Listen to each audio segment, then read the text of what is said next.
The story Speaking our of, grandma basically used to tell us. Oh, and Bone Talk, yeah. That's a yeah, little bit for the speaking of, older kids, but Mm-hmm. that is a good book by Candy Gourley. And Candy mm, Gourlay made this other book. She gave us quite a few, but one of them was this whole thing on Magellan, and it's kind of oh, like you ever read Diary of a Wimpy Kid?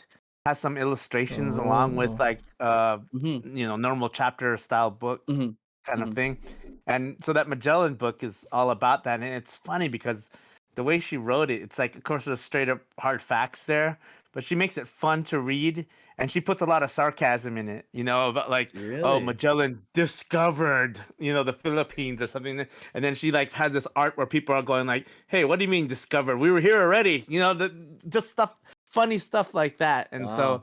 Oh, wow. That's yeah, I'm awesome. I'm reading Wow. that book with my kids, and my youngest one's really enjoying it. She thought she wouldn't, Oh, because she's like, "Who's Nice. Magellan?" And then I'm just telling her the story, and so it tells the truth about his family and the fact that he's part of the colonizing a group of people, right, that came over Spain, and but it also talks about a little bit of the history as well, and so she she wrote one of those books, and she has a bunch of other books that are great for like um young teens and stuff. But Bone Talk, that's ours, and I think she mm, did pretty good in terms of the research there.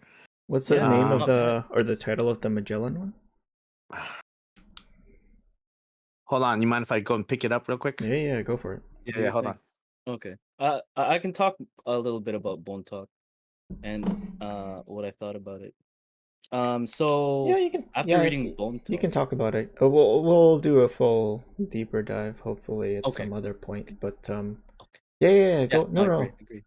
go. Cause we started it like I was Yep, reading like I think a chapter. Oh, those are And Bone awesome. Talk. Wow, nice, that's awesome. nice.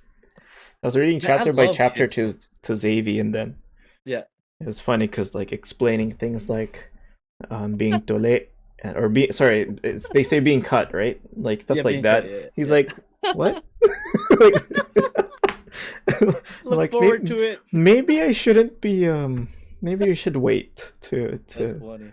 That's to so read this funny. to you in completion at least. But Yeah. yeah, I keep forgetting to go back and read it. I guess I just don't have time. But yeah, yeah. What do you think of it? Yeah, so I was telling you my initial thoughts about it, right, Gerald? Where I was kind of like, I don't know. I don't know about Right, it when I first started reading it. right. Um, but then so I finished it and then I Mm. bought Lost Tribe of Coney Island shortly after because I learned that she wrote this book after she read The Lost Tribe of Coney Island. And so Mm. my initial thoughts about it was like, okay, it's written from a non-Igorot's perspective.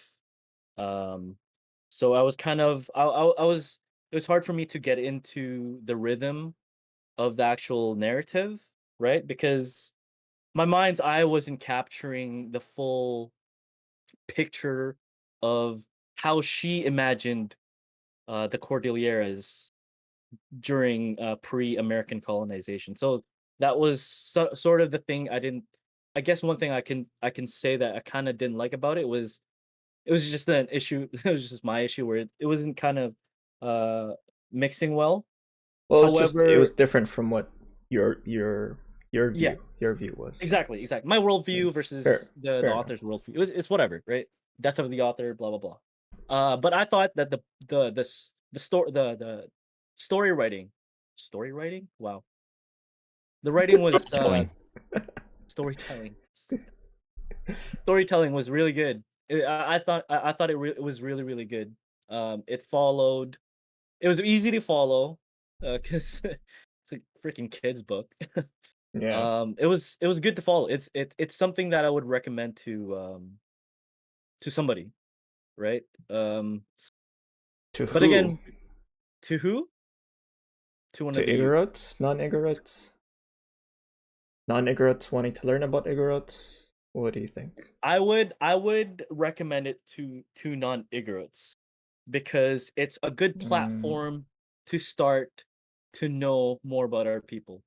I wouldn't particularly recommend it to an Igorot. However, I would bring it up to the youth and be like, yeah, just read it. To like Maybe second gen um diaspora. Maybe that'll work for yes, them. exactly, for Yeah.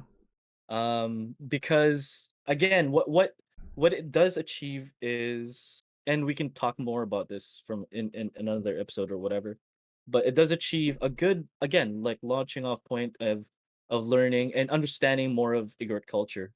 And what I find really good about the storytelling was her imagination of the interactions between Americans and Filipinos, because a lot of the a lot of the story does borrow from actual history, right? And despite it being in the setting of Bontok, like it's obviously not a real story, but it does touch on actual historical.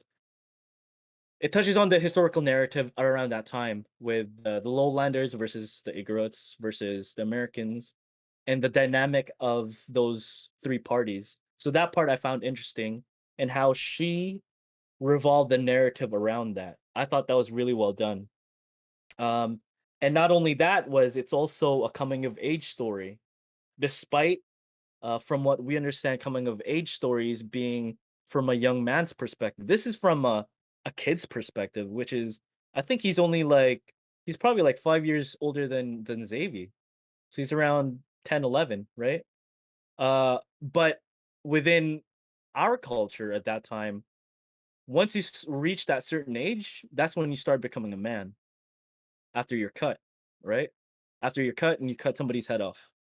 But like he was only like 10 years old or whatever. So I thought that was really interesting. That's one thing I really liked about it. How she tied all that stuff together, and how it came about full circle with the whole narrative itself. So I would definitely recommend it to non-Negroes for sure. Nice. Did you read Hey, it, Jay? folks. Hmm? Jay, Mark. Jay, did you read it? I read I it. haven't re- I read I it. haven't read it Oh, fully. Botak, right? Yeah, you've read Botak. it though. Yeah. Yeah. It was a great, because like, well, knowing her as well, like she did her research in terms of like the world affairs, Yeah. and also the Mhm. colonization of the Philippines, and how we were involved in that in terms of the propaganda, but That also book right like there is yeah, The that book right Lost there. Tribe. Yeah, Lost Tribe of Coney Island. Yeah. She Yeah. definitely she told me that she looked through that, as well as other she went to the libraries and just tried to get as much as she could. So yeah, see, that's a good example. If you're writing about somebody's other culture, you research it. You Mhm. research it and you try to learn from whom you can.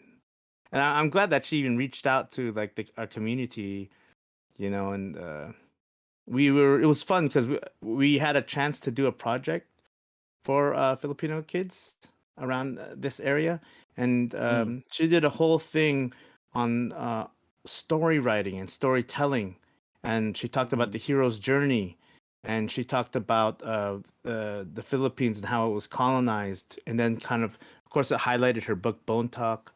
And then, of course, my part of the project was to teach the folks who showed up the dances, and also we presented dance so that people can join in, and then they can touch the instruments, play the instruments, and taste a Mhm. little bit of our culture and see and meet the community, basically. So um, I really like how she kind of went out of her way to kind of respect the culture enough, since she was writing about it,